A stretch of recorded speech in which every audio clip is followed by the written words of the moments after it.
can you tell the quality of your metalworking fluids? It's not good enough to look and smell and think it's okay. You might do this at home with food, thinking of the old saying, if it smells okay, it's good enough to eat. But metalworking fluids can become contaminated with bacteria that may not be immediately apparent.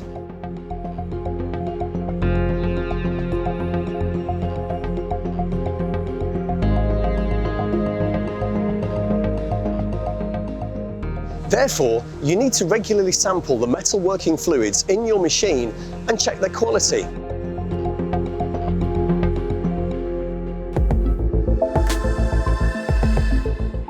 So, back to the fluid in the machines. What kind of sample do you need and where will you find it?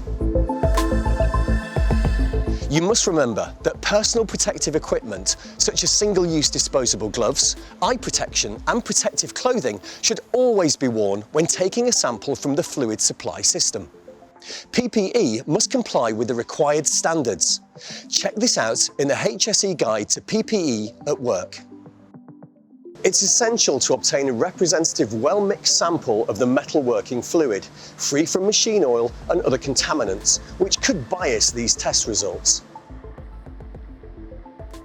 Ideally, this sample should be taken from inside the machine at the coolant delivery point, where the emulsion is flowing well.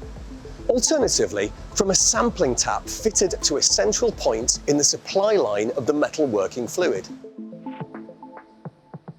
If these options are not practical, the metalworking fluid sample may be taken from the sump.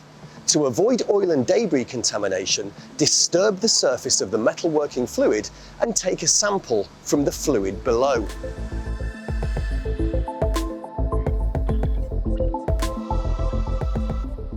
Samples should not be taken near dangerous moving parts, and you should be aware of other potential hazards, such as sharp metal swarf, when taking metalworking fluid samples. Now we have a sample, we're going to find out how easy it is to check the quality.